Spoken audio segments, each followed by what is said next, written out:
వస్తుంది, వేరే కేటగిరీ వస్తుంది. ఇప్పుడు సినిమా హీరోలు, సెలబ్రిటీస్ వీళ్ళు ఏ కేటగిరీలకు వీళ్ళు రాజభోగుల కిందికి వస్తారు. రాజభోగులు. రాజభోగులు అంటే ఎవరు అంటే పూర్వకాలములో రాజుల దగ్గర ఏనుగులు ఉండేవి. అవును, ఏనుగులు ఉండేవి. అట్లనే అమ్మవారు లక్ష్మీ అమ్మవారి దగ్గర ఏనుగులు ఉంటాయి.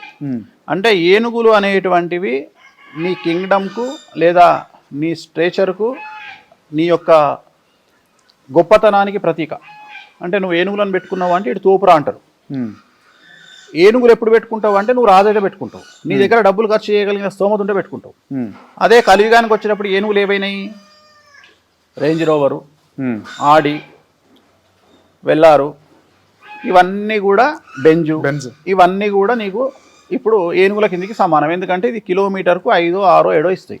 ఓకే. సో ఇవన్నీ ఇప్పుడు ఏనుగులతో సమానం.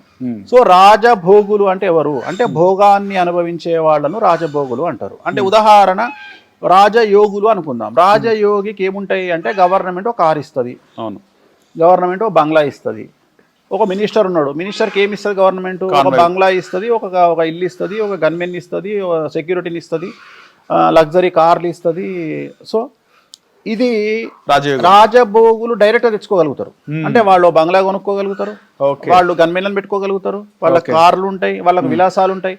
సో రాజభోగము అంటే ఎవరైతే రాజు ఎంజాయ్ చేయగలిగిన దాన్ని వీళ్ళు ఎంజాయ్ చేస్తారో వాళ్ళు రాజభోగులు. రాజుకి ఏమేమి ఉంటాయి అంటే లగ్జరీస్ ఉంటాయి. ఆ లగ్జరీస్ ఎవరి దగ్గర అయితే ఉంటాయో వాళ్ళందరూ రాజభోగులు.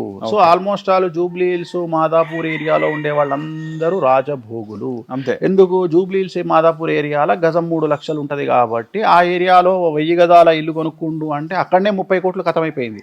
సో అట్లాంటి వాళ్ళందరూ రాజభోగులే. 30 కోట్ల ప్లాట్ కొనగలిగిన వాడు 10 కోట్లు పెట్టి ఇల్లు కడతాడు, 2 కోట్లు పెట్టి కారు కొనుక్కుంటాడు. సో ఇవన్నీ కూడా రాజభోగం తాలూకా వ్యవహారాలు. రాజభోగము అంటే లగ్జరీ లైఫ్ను లీడ్ చేసేవాడు రాజభోగి. సో రాజభోగికి చదువుతో సంబంధం లేదు, రాజయోగికి చదువుతో సంబంధం. ఓకే, నువ్వు ఒక ఐపీఎస్ కావాలంటే చదువుకోవాలి, ఒక ఐఏఎస్ కావాలంటే చదువుకోవాలి. కానీ నువ్వు ఒక మినిస్టర్ ఉన్నాడు, ఆ మినిస్టర్కు చదువుతో పని లేదు. రైట్, ఖచ్చితంగా. సో రాజభోగి కూడా చదువుతో పని లేదు. రాజభోగి టీవీ ఛానల్ పెట్టొచ్చు, రాజభోగి వ్యాపారం పెట్టొచ్చు, రాజభోగి 100 మంది ఎమ్మెల్యేలను తయారు చేయొచ్చు, ఒక పార్టీ పెట్టొచ్చు.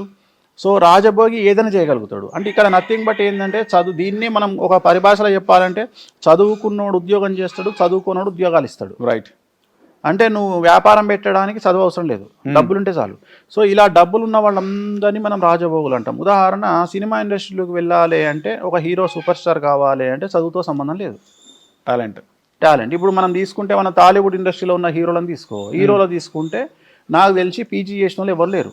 ఓకే, వాళ్ళందరూ ఫాస్ట్ గానే వచ్చేసి అంటే వాళ్ళందరూ కూడా చిన్నప్పటి నుండి వాళ్ళ ఎయిమ్ ఒకటే హీరో కావాలి, అంతే. సో చదువుతో సంబంధం లేదు. వాళ్ళకి ఎంతసేపు ఎక్స్ప్రెషన్, డైలాగ్ డెలివరీ, డిక్షన్ ఇవే ఉంటాయి తప్ప వాళ్ళకు నేను 10th చదివినా, ఇంటర్ చదివినా, డిగ్రీ చదివినా, నేను ఎంట్రన్స్ రాసిన ఇవి లేదు వాళ్ళకు.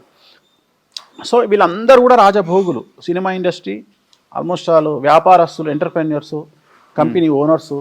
నువ్వు చాలామందిని అబ్జర్వ్ చేయి, భారతదేశంలో ఉన్నటువంటి కోటీశ్వర్లందరూ కూడా మనం తీసుకుంటే 100% వేసుకుంటే దాంట్లో 87% చదువు లేనివారు, ఉద్యోగం చేయని వారే పైకి వచ్చేది. అంత రాజభోగులే, అంత డైరెక్ట్గా వాళ్ళు ఉద్యోగాలు ఎక్కడ చేయలే, కొడతనే కుబ్బసాలని కొట్టి వాళ్ళంతా. అంటే వాళ్ళకి ఆ ఓపిక ఉంది, అంత కష్టపడ్డరు. There is no development in comfortable zone. Comfortable zone దాటి కొట్లాడితేనే లైఫ్ అనేది దొరుకుతుంది. నువ్వు ఒక సూపర్ స్టార్ హీరో ఇవాళ సూపర్ స్టార్ అయినాక నీకు తెలుస్తుంది, కానీ ఆయన హీరో అవ్వడానికి పడ్డ కష్టాన్ని నువ్వు గుర్తించాలి. అట్లనే ఒక మినిస్టర్ ఉన్నాడు, ఆ మినిస్టర్ అవ్వడానికి నువ్వు అవ్వగానే మినిస్టర్ గొప్ప అనుకుంటావు, కానీ ఆ మినిస్టర్ పడ్డ కష్టాన్ని గుర్తించాలి. సో వాళ్ళు మానసికంగా అనుభవించే కష్టాన్ని గుర్తించాలి, వాళ్ళు ఓటమిలో ఎదుర్కొన్నటువంటి మానసికమైనటువంటి కష్టాన్ని గుర్తించాలి. అట్లనే ఇవాళ ఒక ఛానల్ పెట్టినటువంటి ఓనర్ను మనం ఏదో మాట్లాడుకుంటాం, కానీ ఆ ఛానల్ పెట్టకముందు ఆయన పడ్డ కష్టాన్ని గుర్తించాలి. సో అట్లనే ఒక సినిమా హీరోయిన్, ఒక ఎంటర్ప్రెన్యూర్ అంటే ఒక బిజినెస్ మ్యాను, నువ్వు ఎవరినన్నా తీసుకో, అందరూ కష్టపడి జీవితంలో చాలా కష్టపడి మానసికమైనటువంటి దెబ్బలు తిని, సమాజంలో 10 మందితో దెబ్బలు తిని, మానసికంగా హింసించబడి బయకొచ్చి రాజభోగాన్ని చవి చూసిన వాళ్ళే. అంటే నువ్వు ఎక్కడైతే కష్టపడతావో అక్కడ రాజభోగం నిన్ను ఎదుర్కొంటుంది. నువ్వు ఎక్కడైతే విపరీతమైన కష్టాన్ని అనుభవిస్తావో అక్కడ నీకు డబ్బు అధికంగా వస్తుంది. సో ఉద్యోగం చేయడంలో డబ్బు రాదు, ఉద్యోగం కాకుండా కష్టపడి నీ జీవితాన్ని నువ్వు నిలబెట్టుకోగలిగినప్పుడు ఒక వ్యాపారం ద్వారానో ఇంకో ద్వారానో లేదా మనసు ద్వారానో మైండ్ ద్వారానో సంపాదిస్తే డబ్బులు వస్తాయి. సో వీళ్ళందరూ కూడా రాజభోగుల కిందకి వస్తారు. ఓకే, టైం టు టైం పనిచేసిన వాళ్ళు ఎక్కువగా ఫాస్ట్గా సక్సెస్ గారంటారు అంతే కారు. అంటే మీరు అన్న ఈ రాజయోగం రాజభోగం గురించి చూసుకుంటే తెలంగాణ ముఖ్యమంత్రి రేవంత్ రెడ్డికి రెండు వస్తే వర్తిస్తాయి అన్నట్టు అనిపిస్తుంది. అదే రాజయోగికి రాజభోగాలు ఉంటాయి కదా, నేను ఇందాక చెప్పింది అదే. అంటే భోగాన్ని సొంతగా కొనుక్కునే వాళ్ళు ఒకళ్ళు, గవర్నమెంట్ ఇచ్చేది ఒకళ్ళు. గవర్నమెంట్ ఇస్తే రాజయోగి అవుతాడు. ఇప్పుడు ఐఏఎస్ ఉన్నాడు, ఐఏఎస్కు గవర్నమెంట్ కార్ ఇస్తుంది, సో ఆయనకు సెక్యూరిటీ ఇస్తుంది, ఆయన సంతకానికి పవర్ ఉంటుంది. సో ఆయన కొనుక్కోవాల్సిన పని లేదు కార్లు, కానీ బయట ఉన్నోడు కొనుక్కోవాలి. జూబ్లీస్ లో బతికే ఒక బిజినెస్ మ్యాన్ కారు కొనుక్కోవాలి, సెక్యూరిటీ పెట్టుకోవాలి, గన్మెన్లను పెట్టుకోవాలి. సో ఇదంతా ప్రైవేట్ వ్యవస్థ. ఇప్పుడు సీఎం అనే స్థాయి, రాజయోగి స్థాయి, ఆయనకు గవర్నమెంట్ ఆయనకు బంగ్లా ఇస్తుంది, సెక్యూరిటీ ఇస్తుంది, కార్లు ఇస్తుంది. సో అది ఆ యోగమే వేరుంటది. కాకపోతే నీ జాతకంలో ఆ యోగం ఉన్నదా లేదా అని అంచనా వేయడానికి గ్రహాల యొక్క కాంబినేషన్ ఉంటుంది. ఒక మామూలు సర్పంచ్గా గెలవాలంటే ఒక గ్రహాల కాంబినేషన్ ఉంటుంది, ఒక ఎమ్మెల్యేగా గెలవాలంటే ఒక గ్రహాల కాంబినేషన్ ఉంటుంది, ఒక మినిస్టర్ కావాలంటే ఒక గ్రహాల కాంబినేషన్ ఉంటుంది, ఒక సీఎం కావాలంటే ఒక గ్రహాల కాంబినేషన్ ఉంటుంది. సో అందరి జాతకాలు ఒకేలా ఉండవు. ఒక్కొక్క జాతకంలో ఉండేటువంటి గ్రహాల సంయోగము, గ్రహాల పొజిషను, ఆ గ్రహాలు ఎక్కడున్నాయి, గురుపుష్య యోగం ఉన్నదా, నీచభంగ రాజయోగం ఉన్నదా, లేకుంటే బుధాదిత్య యోగం ఉన్నదా, గజకేసరి యోగం ఉన్నదా, సో ఏ యోగం ఉన్నది అనే దాన్ని బట్టి ఆ వ్యక్తి ఎంత రీచ్ అవుతాడు. ఒక ముఖ్యమంత్రి స్థానానికి వెళ్తాడా, ఒక పార్టీ ప్రెసిడెంట్గా వెళ్తాడా, లేకపోతే ఒక ఓఎస్డీగా వెళ్తాడా, ఒక కలెక్టర్గా వెళ్తాడా, ఒక ఐపీఎస్ అవుతాడా అనేదాన్ని అతని జాతకంలో ఉండేటువంటి యోగాల్ని బట్టి. ఉదాహరణ, ఇప్పుడు కుజుడు కాంబినేషన్లో స్ట్రాంగ్ ఉన్నాడు అనుకో, వాళ్ళు ఐపీఎస్లు అవుతారు. ఓకే, అదే రవి స్ట్రాంగ్ ఉన్నాడు అనుకో, లేకపోతే రవి గురువులు ఇద్దరు స్ట్రాంగ్ ఉన్నారనుకో, వాళ్ళు ఓఎస్డీలు అయ్యే అవకాశం ఉంటుంది. ఓఎస్డీ అంటే నథింగ్ బట్ ఆ ఓఎస్డీ ఏం చెప్తే మినిస్టర్ అది వింటాడు.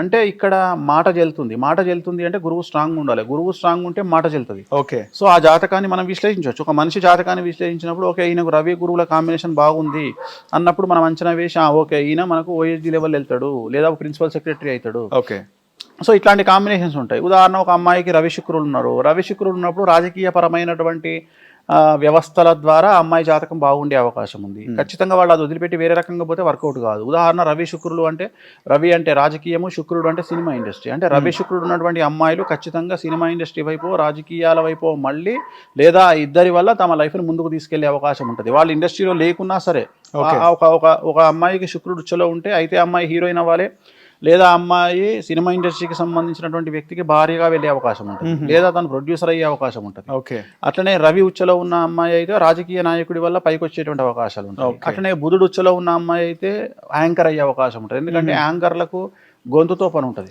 బుధుడు అంటే గొంతు, వాయిస్. ఎందుకంటే ఇప్పుడు నువ్వు బాలసుబ్రహ్మణ్యం గారి జాతకం తీసుకుంటే, సింగర్ శ్రేయా ఘోషాల్ జాతకం తీసుకుంటే ఆమెకు బుధాదిత్య యోగం ఉంది, బాలసుబ్రహ్మణ్యం గారికి బుధాదిత్య యోగం ఉంది. అంటే ఎవరికైతే బుధాదిత్య యోగం ఉంటుందో వాళ్ళ వాక్కు అనేటువంటిది చాలా ఇంపార్టెంట్ ఉంటుంది. వాళ్ళ వాక్కు అంటే వాయిస్ అంటారు దాన్ని. ఆ వాయిస్ ద్వారా వాళ్ళకు పేరు ప్రఖ్యాతులు వస్తాయి. అట్లా ఒక మనిషిని మనం అంచనా వేసినప్పుడు వీళ్ళు సినిమా ఇండస్ట్రీలో పైకి వస్తారా, వీళ్ళు వోకల్ ఇండస్ట్రీలో పైకి వస్తారా, వీళ్ళు ఇన్స్ట్రుమెంట్ ద్వారా పైకి వస్తారా, వీళ్ళు క్రీడారంగం ద్వారా పైకి వస్తారా.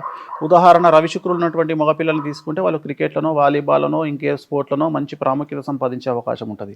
సో అట్లా మనం అంచనా వేయొచ్చు. ఒక వ్యక్తి జాతకాన్ని విశ్లేషించినప్పుడు వాళ్ళు ఏ స్థాయికి వెళ్తారు, ఆ గ్రహాల యొక్క కారణం ఏంది అని తెలుసుకునే అవకాశం ఉంటుంది. హిట్ టీవీ యాప్, ఇందులో short news, live news, entertainment shows, movies, digital magazines తో పాటు మీ జిల్లా వార్తలను కూడా ఫ్రీగా చూడొచ్చు.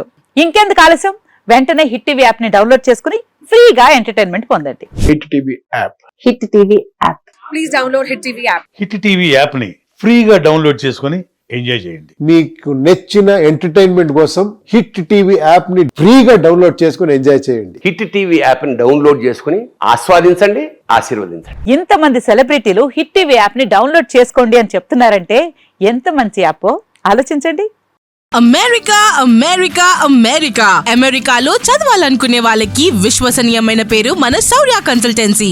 UK లో 1 year masters, UK లో 1 year masters, 2 years work permit up to 5 years visa. Contact Saurya Consultancy. Contact 89851 89851.